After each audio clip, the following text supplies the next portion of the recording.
So, for today's vlog, magta-try lang tayo ng Dubai Chewy Chocolate Cookie. Nakita ko lang to online. And, dahil pupunta dito sa Cebu si boyfriend, sa kanya ko pinalala move. Tapos, dinala dito sa Cebu. We will try this viral Dubai Chewy Chocolate Cookie. Sana masarap.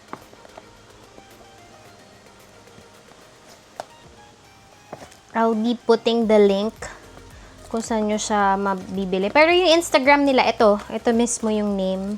Ayan, ito pala, meron dito. Wait, pakita ko muna. Bago natin. This one. Ayan, kita nyo ba? Yan yung Facebook, Instagram, and TikTok account nila. So, ang ano to, bale, naka-sale price siya, $999 for 6 pieces. Ang kinuha ko is yung pistachio. Saka na lang ko order ulit pag masarap. Teka. Hindi nyo kita. Ay, baka mahulog kasi. Ayan, ganito siya pag open.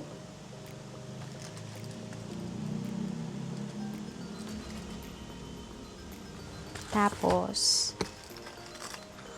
oh my gosh, may glitters pa. Parang mga dust, gold dust emerald. Ayan. Wow! Mukhang masarap. Let's try. Kaso, hindi ko naman na-try actually yung sa Dubai, pero yung viral kasi before. Na-try ko naman. Oh, malambot. Ayan siya.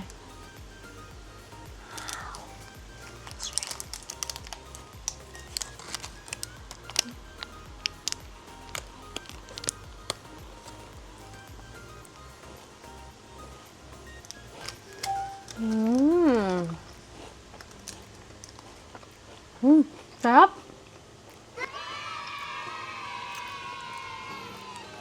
Kalasa niya yung yun nga, yung fixed chocolate.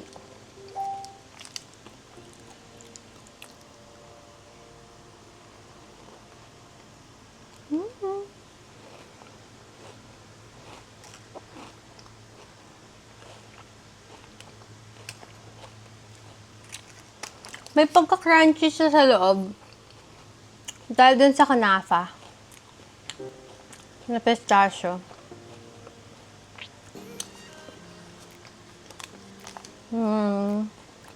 Hindi ko kasi siya ma-compare yung lasa niya. Pero for me, okay siya kasi hindi siya super tamis. Parang mas matamis kasi parang yung fixed chocolate, tapos yung diamond twist ng Dubai, tas ito. Ang sarap. Para siyang mochi style. Kasi ang lambot ng texture. Tapos crunchy sa loob. Ayun o, kita nyo ba? Grabe. Ang sarap. Okay. Pero okay lang ako kahit isa lang. Tapos sa other day na lang yung iba, ganun. Ganong feeling.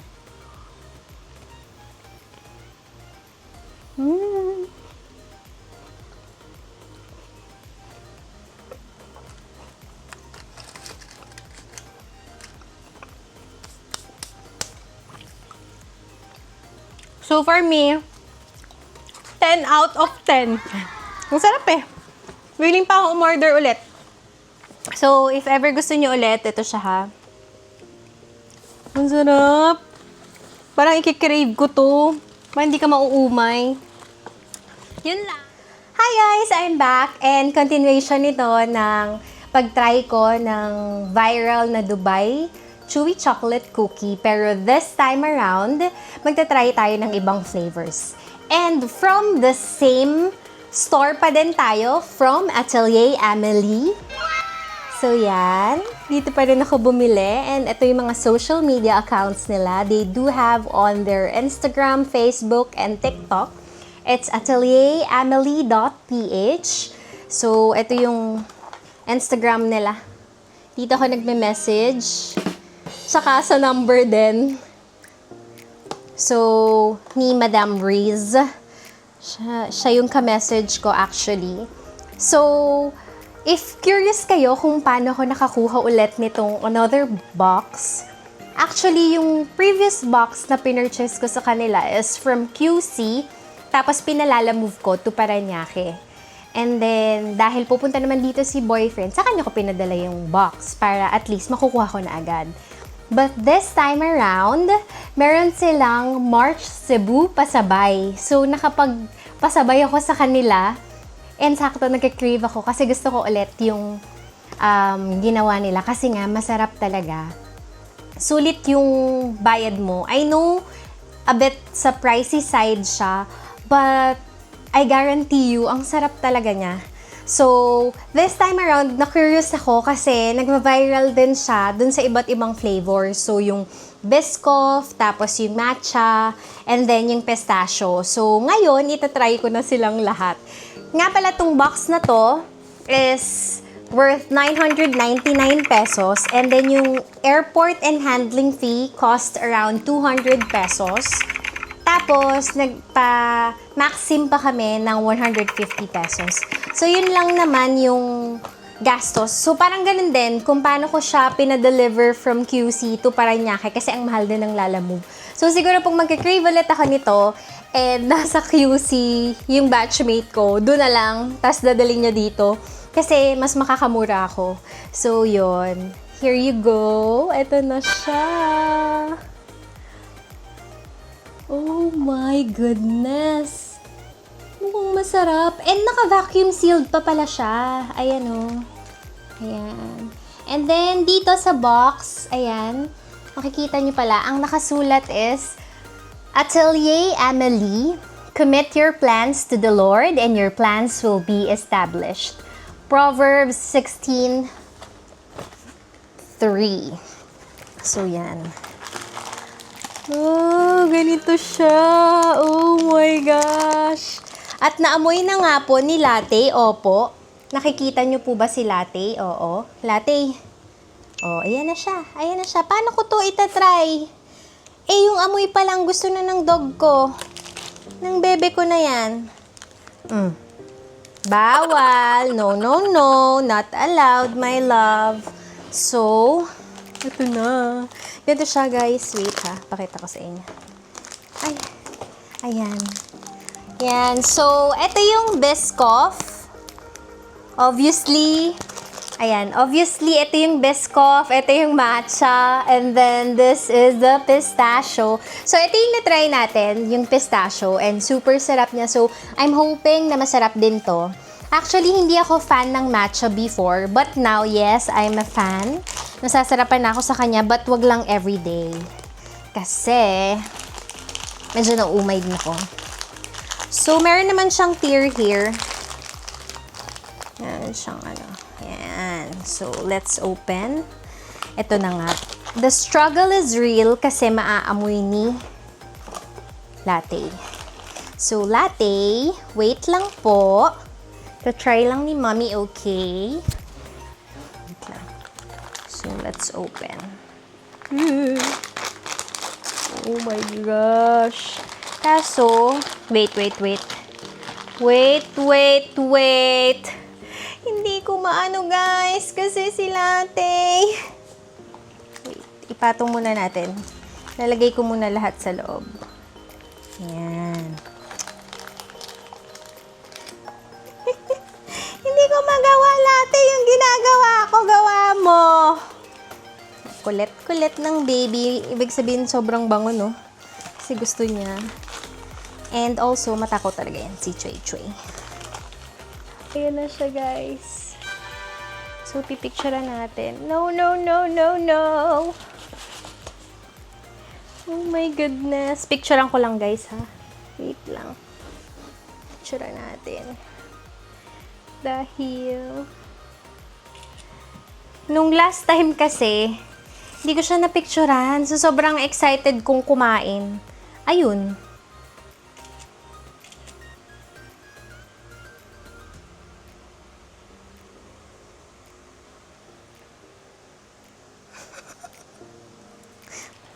Ay, naku, Choi. Okay, so, let's try. Anong unahin natin? Sige, try ko muna yung Biscoff.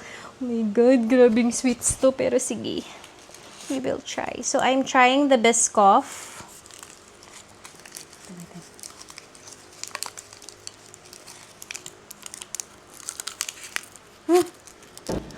Yummy. Yummy. Yummy. Bumabagsak. Ang sarap din. Guys, no joke, ang sarap. Ang kagandahan kasi niya, bukod sa trentahin na ako, hindi ako mahilig sa sobrang tamis. Hindi siya ganun katamis. Pero ang sarap kasi mahilig ako sa Biscoff. Paano ko ubusin to? Ang dami.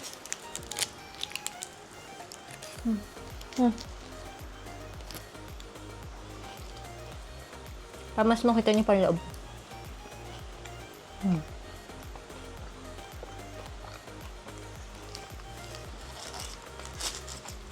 Okay. Dalawang bite lang. Kasi lilipat tayo sa matcha. Tapos, i-rate ko 1 to 3. Kung baga, first, second, and third rank ko, ha? Kung alin ang masarap. So, ito. Uy, amoy matcha siya. Sige nga, amoy nga natin yung Biscoff. Amoy Biscoff din.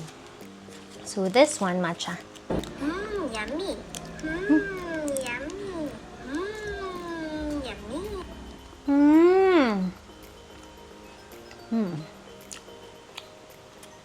Matcha. Tapos, chocolate siya sa loob. Masarap din. Pero, hindi kasi sanay na matcha na food.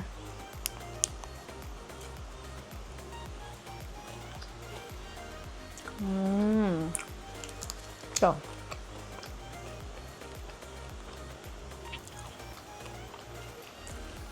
Masarap din naman. Pero, mas gusto ko yung Biscoff kaysa dun sa matcha. So, syempre, ang pinaka-viral. Ayan. Ito talaga the best. Kahit anong gawin ko, the best. Hindi totoo. Ang sarap nito. Yummy. Yummy. Yummy.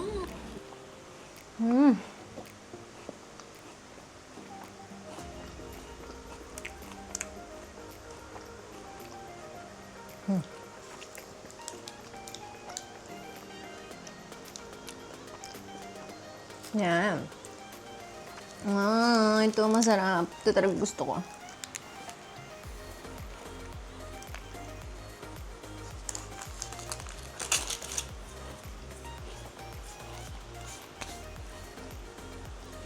Alam niyo kung bakit, guys? Kaya ako gusto yung... Sorry, wait lang. Kaya ako gusto yung... Dubai. Diba? Ngumuya pa siya. Wait lang. Sorry.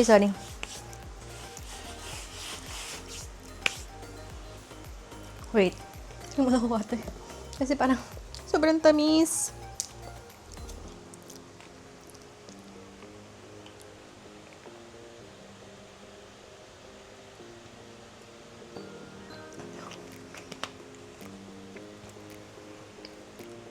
Excuse.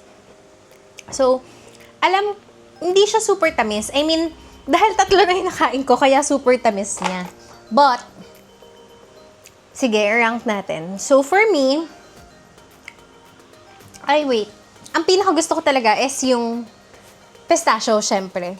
Kasi for me, siya talaga yung, bukod sa siya yung nag-viral, gusto ko kasi talaga yung fixed chocolate sa Dubai kasi natry ko na yon.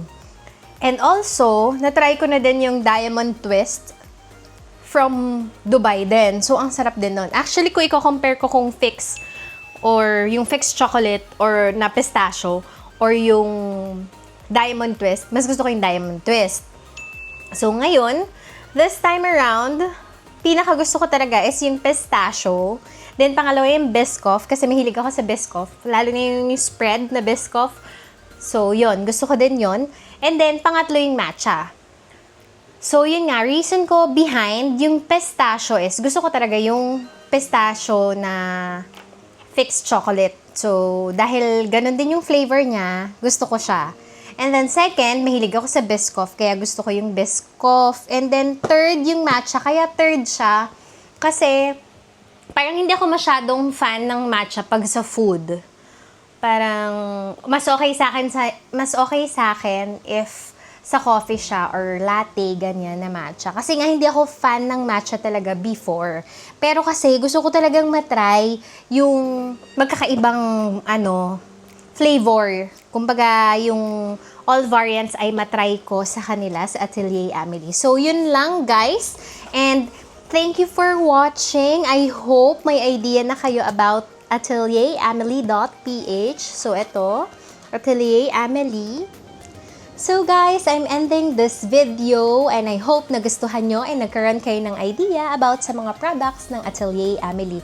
Message nyo lang sila sa Instagram account. Mabilis sila mag-reply and very mabait and accommodating. But for now, feel free to comment on the comment section below if may mga comments or suggestions pa kayo on my future vlogs. Don't forget to like, share, and subscribe and click the notification bell para updated kayo sa mga upcoming vlogs. Be safe and be healthy! Bye guys! Thank you for watching! Mwah!